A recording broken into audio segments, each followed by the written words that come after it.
Paris Olympic மல்யுத்த இறுதிப் போட்டியில் வினேஷ் போகத் தகுதி நீக்கம் செய்யப்பட்டது குறித்து தமிழ்நாடு தடகள சங்க செயலாளர் லதா ஜெயா பிளஸ் தொலைக்காட்சிக்கு அளித்த பிரத்யேக பேட்டியை தற்போது காணலாம். போட்டிகளில் முதல் முறையா 50 கிலோ எடை பிரிவுல ஒலிம்பிக்ல இறுதிப் போட்டிக்கு தகுதியாயிட்டு இப்போ 100 கிராம் எடை கூடுதலா இருக்கிறதுனால அவங்க தகுதி நீக்கம் செய்யப்பட்டிருக்காங்க. இது ஒட்டுமொத்தமா எந்த அளவுக்கு இந்திய மக்கள் மத்தியில தாக்கத்தை ஏற்படுத்தியிருக்கு?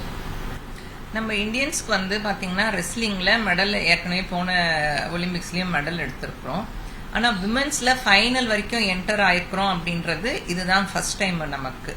ஸோ இந்தியா எல்லாருமே நேற்று ரொம்ப அபரிமிதமான மகிழ்ச்சியில இருந்தோம். நமக்கு ஒரு மெடல் வரப்போகுது, இது கோல்டோ ஒரு சில்வரோ நமக்கு ரெஸ்லிங்ல விமன் ரெஸ்லிங்ல கிடைக்க போகுது அப்படின்ட்டுன்னு அந்த ஒட்டுமொத்த கனவும் இந்தியன்ஸோட எல்லாருடைய எதிர்பார்ப்பும் இன்னைக்கு தகர்ந்துச்சு. அதுவும் எவ்வளவுன்னா ஒரு எப்படி சொல்றது, ஒரு மயிரிழைலன்னு சொல்ற மாதிரி 100 கிராம்ல நம்ம அந்த பதக்கத்தை மிஸ் பண்றோம் அப்படின்றது ரொம்ப ஏமாற்றத்தை கொடுக்கறது. அது இப்போ ஒலிம்பிக் போட்டிகள்ல இப்போ இடைப்பிரிவு அடிப்படையில போட்டிகள் நடத்தப்பட்டாலும் இப்போ வினேஷ் பாக்தாவே ஏற்கனவே காலிறுதி போட்டிகள்ல அரையிறுதி போட்டிகள் எல்லாம் வெற்றி பெற்றிருக்காங்க. எடையை சோதனை பண்ணும்போது ஒவ்வொரு போட்டிக்கும் நடுவுல சோதனை பண்ணுவாங்க. என்ன மாதிரி அதுக்கான விதிமுறைகள் என்ன ஒலிம்பிக் போட்டிகள்? இப்போ ரெஸ்லிங் மாதிரி ரெஸ்லிங், பாக்ஸிங், ஜூடோ இது எல்லாமே எடை பிரிவுக்குரிய போட்டிகள் அதெல்லாம். இப்ப ஆனா மற்றபடி இப்ப அத்லெட்டிக்ஸ் எல்லாம் பாத்தீங்கன்னா ஏஜ் கேட்டகரி தான், அண்டர் 12, 14 அப்படின்னு. ஆனா இந்த மாதிரி வெயிட் கேட்டகரியில இருக்கிற ஈவெண்ட்ஸ் எல்லாத்துக்குமே ஒரு ரவுண்டுக்கு முன்னாடியுமே அது அவங்களுடைய எடையை சோதிச்சுட்டு தான் அந்த பவுட்குள்ளேயே அவங்க அனுப்புவாங்க, ஃபீல்டுக்குள்ளேயே அனுப்புவாங்க. அந்த மாதிரி தான் இது எல்லாமே இப்போ ஃபைனல்ஸ்க்கு முன்னாடியும் சரி, செமிக்கு முன்னாடி, குவார்டருக்கு முன்னாடின்ட்டு எல்லா காம்படிஷனுக்கு முன்னாடியுமே அவங்களுடைய எடை பரிசோதிக்கப்படும். இப்போ போட்டிக்கு முன்னதாக எடை பரிசோதனை செய்யப்படும்னா ஏற்கனவே காலிறுதி போட்டிகள்லயும் அரையிறுதி போட்டிகள்லயும் எடை பரிசோதனை செய்ததுக்கு பிறகுதான் போட்டியில அவங்க களமிறக்கப்பட்டிருப்பாங்க. அப்படி இருக்கும்போது இப்ப இறுதி போட்டிக்கு சோதனை செஞ்சு 100 கிராம் கூடுதலா இருக்கு அப்படின்றதுனால அவங்க தகுதி நீக்கம் செய்யப்பட்டது எப்படி, அது ஏற்புடையதா, எப்படி பார்க்கிறீங்க? இது எக்ஸாக்டா இப்ப பாரிஸ்ல என்ன நடந்துட்டு இருக்கு அப்படின்ற கிளாரிட்டி நம்ம யாருக்கும் இல்ல. நம்மளும் ஊடகங்கள் மூலமா தெரிஞ்சுக்கிட்ட விஷயங்களை தான் நம்மளும் பேச வேண்டிய சூழ்நிலை. இன்னும் ஒரு 2 நாள் ஆச்சுன்னா தான் நமக்கு ஃபேக்ட் என்னன்றது தெரிய வர ஆரம்பிக்கும்.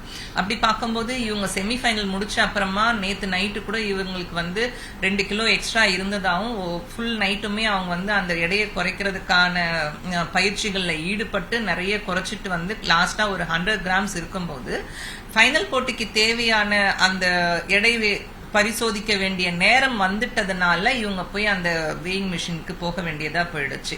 ஏன்னா அதுக்கப்புறமா அவங்க டைம் கேட்டிருக்காங்க, இன்னும் ஃபைனல்ஸுக்கு கூட டைம் இருக்கு, நாங்க இன்னும் 100 கிராம்ஸ் தானே, அதை நாங்க குறைச்சிட ட்ரை பண்றோம் அப்படின்ட்டு. ஆனா எல்லாத்துக்குமே ஸ்போர்ட்ஸை பொறுத்த வரைக்கும் எல்லாத்துக்குமே ஒரு ரூல்ஸ் இருக்கு. அந்த ரூல்ஸ் டைம் பீரியடுக்குள்ள நம்ம அதை முடிக்கணும். அப்ப இந்த டைம் பீரியடுக்குள்ள நீங்க பரிசோதிச்சு தான் ஆகணும் போது அந்த கட்டத்துல போய் வெயிட் எடுக்கும்போது இவங்களுக்கு 100 கிராம் எக்ஸ்ட்ரா இருந்ததாகும். ஆனா நேத்து கிட்டத்தட்ட 1.5 கிலோ எக்ஸ்ட்ரா இருந்ததுனால அவங்க நைட்டு ஃபுல்லும் ஒர்க் அவுட் பண்ணதாகமான தகவல்கள் தான் நமக்கு இப்போதைக்கு கிடைச்சது. இப்போ ஒரு போட்டியினர் உடல் எடை அப்படின்றது நம்ம தீர்மானிக்க முடியாது.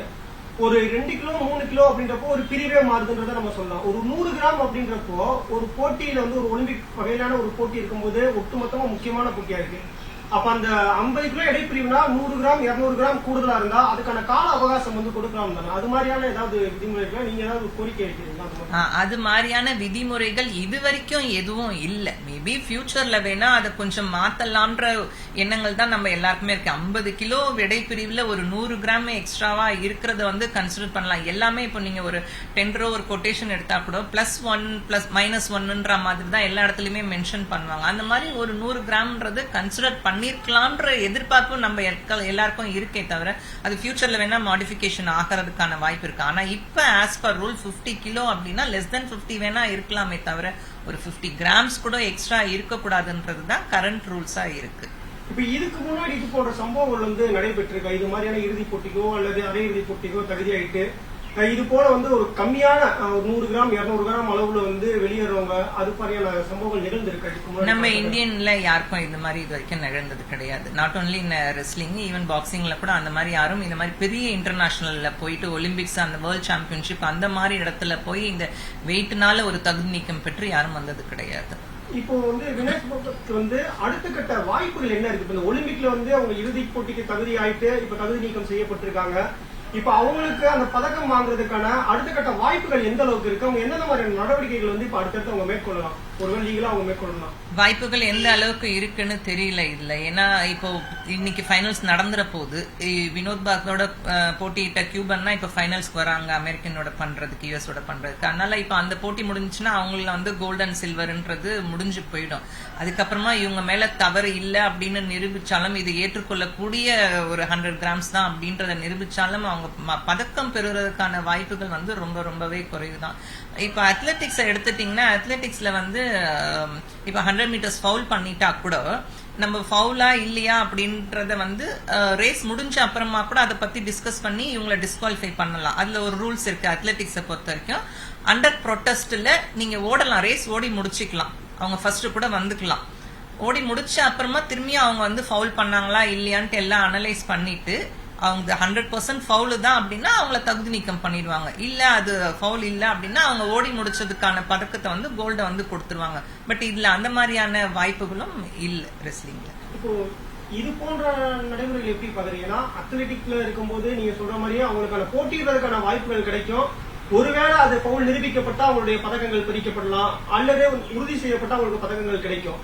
ஆனா இப்போ வந்து அவங்க இறுதிப் போட்டிக்கு தகுதியாகி அவங்க வந்து இப்போ தகுதி நீக்கம் செய்யப்பட்டிருந்தாலும், முன்பு வந்து வெள்ளி பதக்கம் வந்து நிறுத்தி வைக்கப்பட்டதா கூறப்பட்டிருந்துச்சு, தங்கம் வந்து அமெரிக்க வீராங்கனைக்கு கொடுக்கப்பட்டதா கூறப்பட்டுச்சு. ஆனா இப்போ வந்து கியூபா வீராங்கனைக்கு, அதாவது இதுல வந்து இவங்க கூட போட்டிட்டு கியூபா வீராங்கனைக்கூட வந்து அமெரிக்க வீராங்கனை போட்டிடுறாங்கன்ற போது இவங்களுடைய நியாயத்தை அவங்க நிரூபிச்சாலும் உங்களுக்கு பதக்கம் கிடைக்காத ஒரு சூழல் ஏற்படும்ல. இது எப்படி இது நமக்கு இந்திய மக்களுக்கு கிடைக்கக்கூடிய ஒரு வாய்ப்பு இழக்கிறதா தானே பார்க்கப்படும். ஆனா இந்திய மக்களுக்கு கிடைக்கக்கூடிய வாய்ப்பு வந்து இழப்பா நீங்க பாக்குறீங்க. இது இந்தியாவுக்கு மட்டுமே இருக்க ரூல் கிடையாது, இது வேர்ல்ட் வைடு இருக்கிற ரூல். எந்த கண்ட்ரியா இருந்தாலும் நம்ம ஒரு எமோஷனல் டச்ல நம்ம இதை பேசிட்டு இருக்கோம். பட் ஆஸ் பர் ரூல் வந்து அவங்க என்ன ரூல்ஸ் வச்சிருக்காங்களோ, நான் திரும்பி முதல்ல சொன்ன மாதிரி தான் இந்த ரூல்ஸ் எல்லாம் கொஞ்சம் அவங்க ரிவைஸ் பண்ணலாம். ரெஸ்லிங் ஃபெடரேஷனோ வேர்ல்டு ஃபெடரேஷனோ அதை கன்சிடர் பண்ணலாம்ன்றதுதான் எங்களோட நம்மளோட கோரிக்கையா இருக்கு.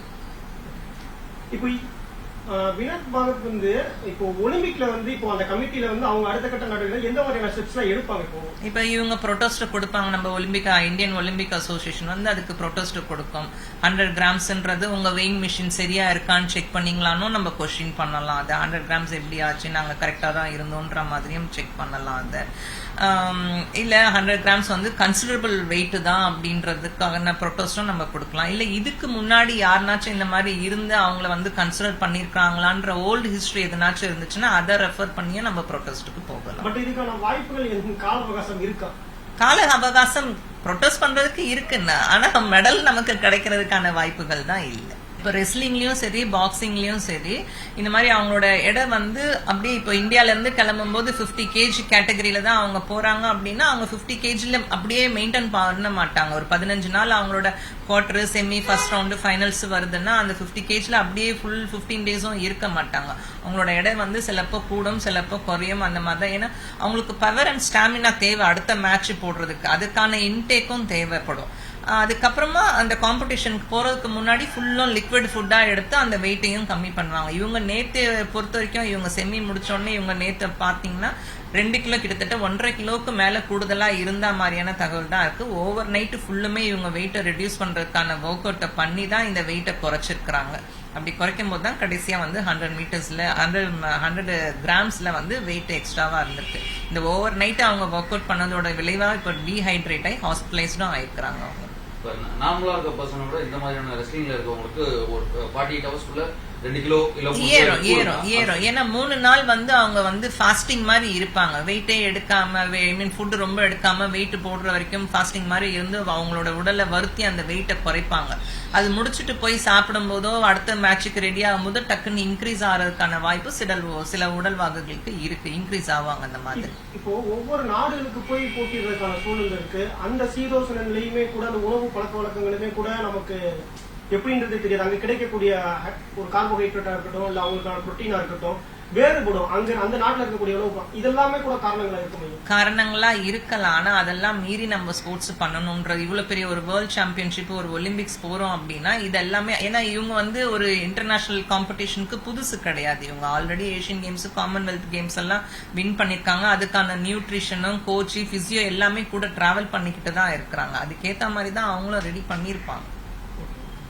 இப்போ இந்த ரெஸ்லிங்ல வந்து இந்த மாதிரி 100 கிராம் 200 கிராம் கூடுதல் அப்படி குறைகிறது அப்படின்றது இப்போ உடல்வாக அப்படி இருக்கும்போது அந்த விதிமுறைகளை மாற்றம் தேவைன்னு நீங்க கருதுறீங்களா? 100% தேவை. 100 கிராம் ஆல ஒரு பொண்ணை வந்து நம்ம அவங்களோட காம்படிட்டரை வந்து இவங்க அடிச்சு காலி பண்ணிட்டு அந்த 100 கிராம் தான் அதுக்கு ரீசனா அமைய போறது கிடையவே கிடையாது.